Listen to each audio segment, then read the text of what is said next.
But kind of interesting that we had audio difficulties before the show today, because I actually wanted to start off the show today talking about the first month of the Hard Headed Sports Podcast. It is February 11th today, which means that it is exactly 1 month since I started this podcast. 1 month of creating content at a pretty steady manner. Sure, we've missed some days, and as I just said, hey, sometimes we're gonna get a little bit misarranged on the horse a little bit. We're gonna be going on some off days as opposed to regular scheduled days. And I kind of just wanted to start off the show, even though I know that commercially with YouTube, and this is probably going to go on YouTube, that it's not going to do well. It's not any sports news. It's more of a personal antidote about the show. But I just wanted to briefly talk about, what I've learned and what I've experienced in the first month of doing a show by myself, as opposed to what I was doing previously when I hosted a radio show in college. What I was doing previously then and how that compares to now and how things are different. I think the number one thing that is the most, I guess let's put it this way. I have such a renewed appreciation for the people that I worked with, and I have such a renewed appreciation for how much goes into running a successful show with more than one person, as opposed to just going in and setting up everything yourself. How much work it is for me to not only set up my lights, but set up my camera in the exact same spot every single time without fail, get the right lighting, decide what lighting I want to use for the LEDs this morning, making sure that it makes me not look like a total tired sack of crap some days. And then, of course, it goes into video producing, audio producing. I totally missed the days when I had my own audio mixer, my own producer for the show. It's funny enough, the audio producer actually turned out to be my roommate. But still, regardless of the fact that you have an audio producer to go through the video files and the show files and organize everything for you, make sure that everything is working as it is intended during the show, so you don't have, or you have minimal audio and video technical difficulties. There's such a renewed appreciation for that, and also the people that you just work with. Having multiple people to work with you on the show as opposed to just talking to yourself. It's a bit of an unnerving experience. It's really awkward to kind of sit here and talk to yourself as opposed to, having a co-host for the show and having a couple of guest speakers on the sports show. There is a great duality and a dichotomy to having multiple people on the show. There creates a natural conversation, a balance, where as by yourself, you kind of you're just funneling the conversation yourself, and it's a little bit different. And I didn't expect it to be that different. It's kind of like, oh, you can imagine the audience in your underwear. Well, I'm imagining that I have somebody to talk to here, and then I'm talking to all of you, but it's a little different. It's definitely not what I thought it was going to be. I think one of the major things that I also learned is that when it comes to the actual content of the show, balance is key. You don't want to try and hyper-focus on one thing. And especially with the Front Office Frenzy series that we just started, that I think that really is the culmination of that idea, is that balance is key. And because when you're making an episode like that, and you're making a series like that, and as I said in the last episode, one of the really cool things about the segment is you get to see all these fans come in and tell you when you're wrong and tell you when you're right, and create a dynamic conversation about that specific topic, and that's really cool. So if you're hyper-focusing on one thing, you're not going to be able to get that interaction with other aspects of other teams of other sports.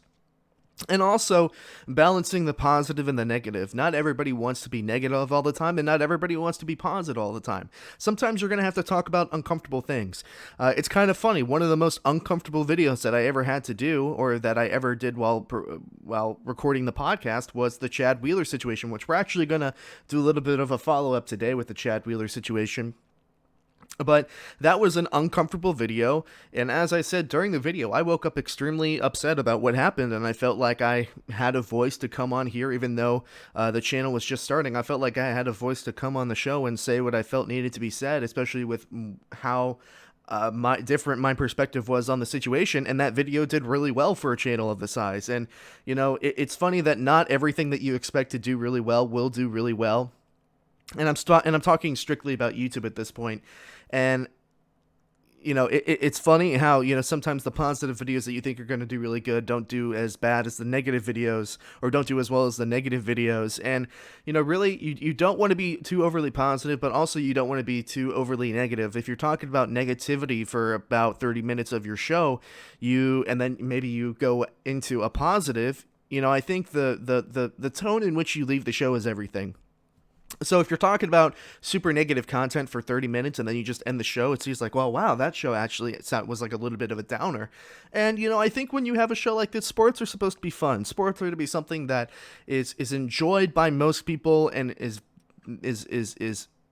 criticized by a few people, but it's also something that people are very passionate about. And you want to have a very uplifting tone. You want to have a very exciting show, because sports are something that a lot of us love, and it's a gigantic part of our lives. So you really want to try and echo that same energy, and that's something that I've tried to do on the show. I think I've done really well so far, but sometimes you have to talk about some really negative topics that you don't necessarily want to talk about.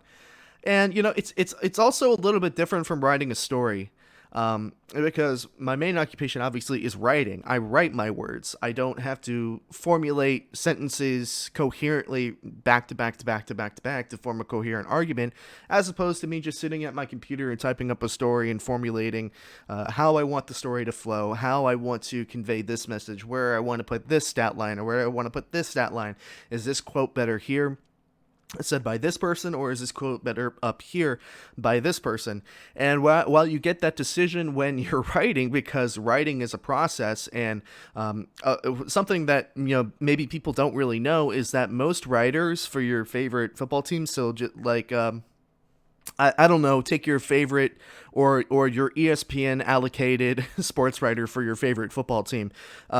Industry kind of secret here is that most people actually start writing their stories as soon as the game start. They have a pre-perceived narrative of how they see the game going, and they start writing their story during the course of the game.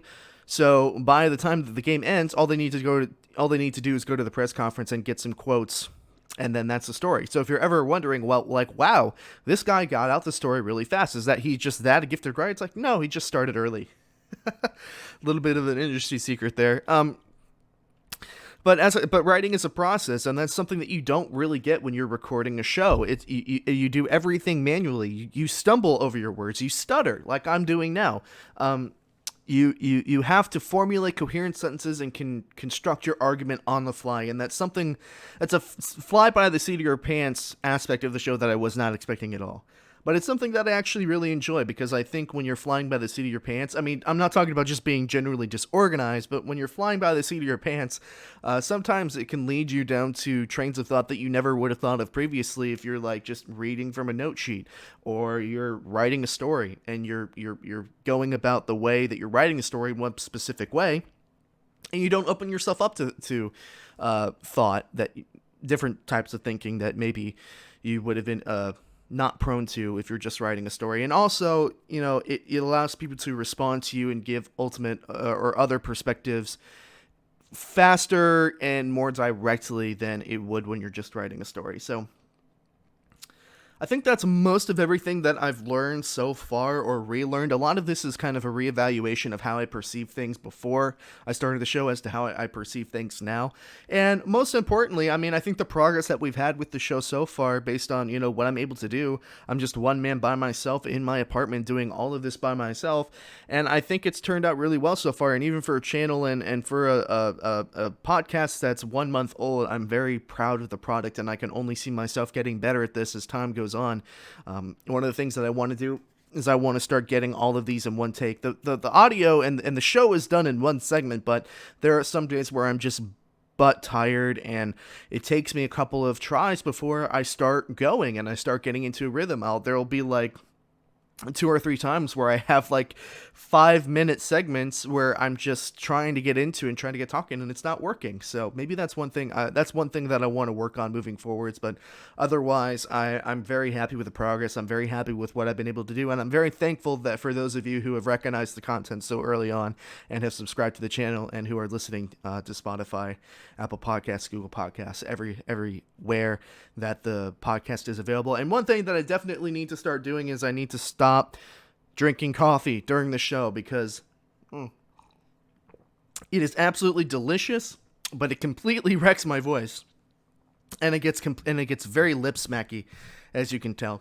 So we're already 11 minutes into the show. I wanted to start off with that just because it's the one month anniversary of the show, and it feels like we've been doing this for a while now, and it's only been a month. So I wanted to talk about that for a little bit before we got into the sports today.